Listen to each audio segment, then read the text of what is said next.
The complete works of Swami Vivekananda, Raj Yoga, Chapter 6,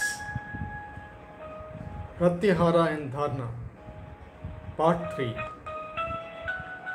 The first lesson then is to sit for some time and let the mind run on.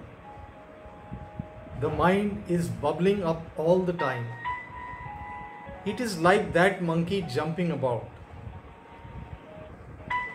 Let the monkey jump as much as it can. You simply wait and watch. Knowledge is power, says the proverb, and that is true. Until you know what the mind is doing, you cannot control it. Give it the rein. Many hideous thoughts may come into the mind.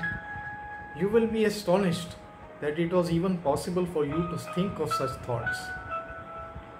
But you will find that with each passing day, the mind's vagaries are becoming less and less, and that with each day it is becoming calmer. In the first few months, you will find that the mind will have great thoughts.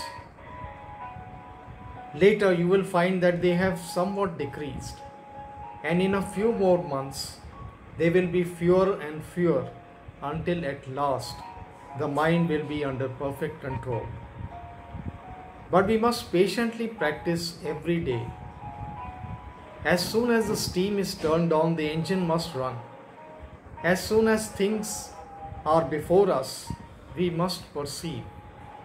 So a man, to prove he is not a machine, must demonstrate that he is under the control of nothing. This controlling of the mind and not allowing it to join itself to the centers is Pratyahara. How is it practiced? It is a tremendous work, not to be done in a day.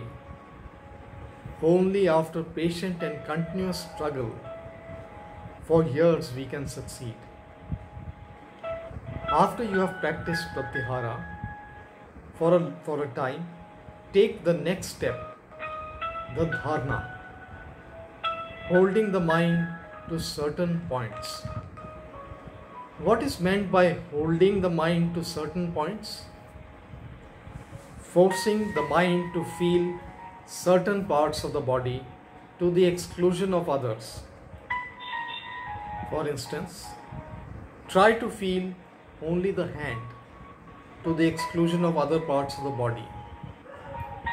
When the chitta or the mind stuff is confined and limited to a certain place, it is dharana.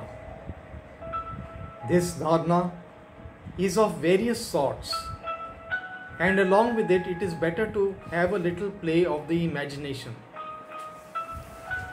For instance, the mind should be made to think of one point in the heart. That is very difficult. An easier way is to imagine a lotus there. That lotus is full of light, effulgent light. Put the mind there, or think of the lotus in the brain as full of light, or of different centers in the Sushmana mentioned before.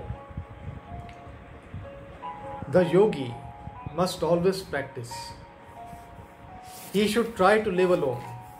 The companionship of different sorts of people distracts the mind. He should not speak much, because to speak distracts the mind. Not work much, because too much work distracts the mind.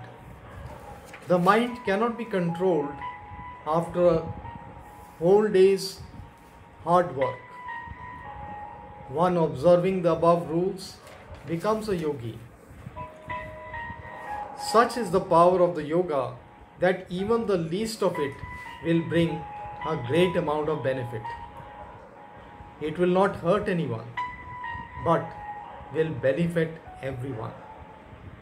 First of all, it will tone down nervous excitement, bring calmness, enable us to see things more clearly. The temperament will be better and the health will be better. Sound health is one of the first signs, followed by a beautiful voice. Defects in the voice will be changed. This will be among the first of the many positive effects that will come. Those who practice hard will get many other signs.